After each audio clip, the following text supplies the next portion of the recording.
Speaking of psychiatric help, I brought this up. This is kind of like a tangent. Tangent time, tangent time, tangent time, tangent time. It gets bigger every time. So this came across my desk this morning, and I thought you have a desk. Yeah, my. It's my how old school of you, my boomer, kitchen table. Very boomer-esque. And I'm just going to play it. I'm not going to actually say anything. We'll just play it, and then you're welcome. Hello, everybody. It's JD. I use they, them, and turtle for my pronouns. I'm in the Springfield, Eugene area, and I get to be a member of the council. In case you missed that, let's show you again who is advising a state mental health director on mental health practices. I use they, them, and turtle for my pronouns. They, them, and turtle. That's JD Holt, who goes by JD Terrapin on Facebook. And yes, you heard it right, identifies as they, them, and a turtle. No, not Mitch McConnell. And is one of 24 consumers on the Oregon Health Authority's Advisory Council. But wait, there's more. Linwood City in Washington State is having a meeting to reconsider the unanimous appointment. Oh, we won't read that bit. But yeah, so this is who is now being elected to positions in councils to advise on mental health. This is how far we've gone. So the expression, the inmates, the patients running the asylum, that was supposed to be a criticism, not governance advice. That's not meant to be considered a good thing. It's gotten to the point where you're right. Like, look, bullying sucks. I've been bullied. You've been bullied. It's not necessarily nice, but it has a role to play in a weird way. It's about establishing social hierarchy, kids figuring out who's who, and yeah, bullying to a degree, like it happens where... I'm not even advocating for bullying. I'm advocating for saying what's true. If you lick windows, someone calling you a window licker is not bullying. Yeah. Okay? It's an observation of an actual fact. If you're an obese, extremely unhealthy, mentally unstable human being who is being put onto a mental health board, I'm sorry, but we can call you out. Yeah. That's not bullying. Well, That's the just progressive left observation. won't let you. That's the point. They'll call you a bigot. Sure, call me a bigot. Yeah. But isn't this double speak? This is literally like 1984 new speak. Yeah, and just gaslighting you to believe that these women are attractive, that they're sane, rational, they deserve a position in government. This ends when we flip the incentives on their heads. Right now, people get rewarded for this stuff. It is up to us to actually make it so that doing this kind of stuff and advocating for it or facilitating it is a career ender. And when we flip that on its head, it'll stop. It'll stop instantly. Look at all the companies that have abandoned Pride Month and all that stuff. All that stuff's gone. Why? Yeah. Because the incentives changed. Why? Because of the Bud Light boycott and a couple of other incidences along the way. All of a sudden, companies said, hang on, we can't make money out of this anymore. The incentives changed. The behavior changed. We have to change the incentives here by calling it out. I was so hoping that Sydney Sweeney wouldn't come out and coalesce and, apologise. I'm so sorry. Because it's not just American Eagle. She's copying the backlash too. Yeah, personal, and she's at the peak of her career right now. Yep. But she has posted, and I'm going to play you what she's posted. Where are we? Here we go. Yeah. Hang on. We don't want sound because copyright. Sorry. Okay, so she's driving a little tractor thing, grooming a horse, sitting on a beach chair. Wearing cute little shorts, smiling, butts out. Yep. That's what she posted. I love it. Hang on. The caption. That fatty patties are going to melt over this one.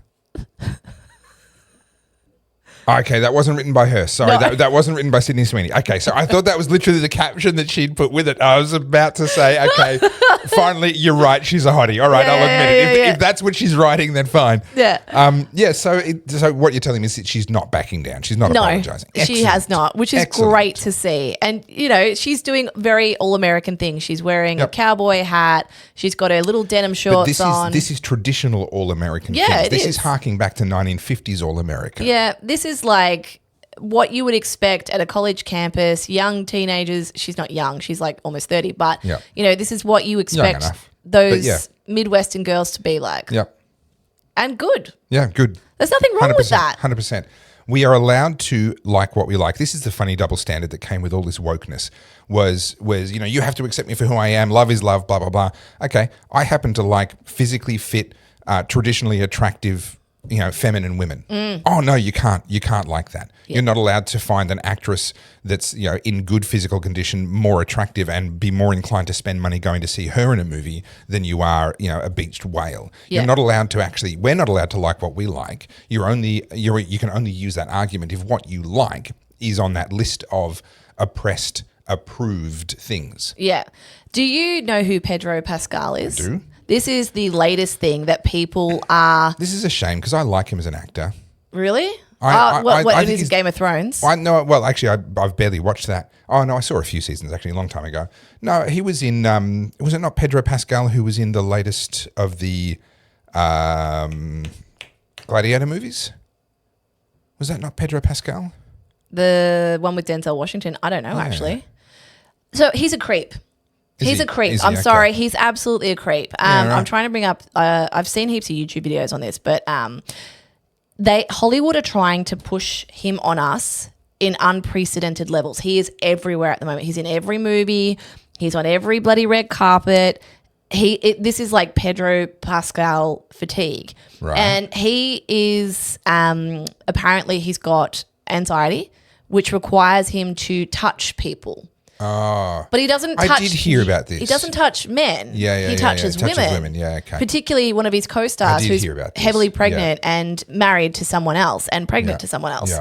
And he keeps touching her and rubbing her and holding hands and things like that. It's creepy. Yeah, right. If Harvey Weinstein was doing that, you wouldn't be allowing it. But because it's him. Or if Mel Gibson. Yeah. Can you imagine? Like, there's just something about him. He gives me creep. I don't like it at all. He is. I mean, that moustache doesn't help. That is a very. It's the campaign of pushing him on us. Yeah. Look, this is tricky. I do like him as an actor. I do think he's done some really good work, and he gets into his roles really well. He was in Gladiator 2. There you go. Yeah, there you go. Yeah. No, I actually, and Gladiator 2, actually, the first 15 minutes I was like, I don't know. But by the end, I thought it was actually a very good film. Here we go. Backlash. There is, again, we've just talked about the fact that you can interpret so much out of so little. Obviously, if it's a consistent behavior over a period of time and so forth, well, that becomes evidence as opposed to an anecdote. And I'm not deep enough in this to really know whether we've crossed that threshold yet. But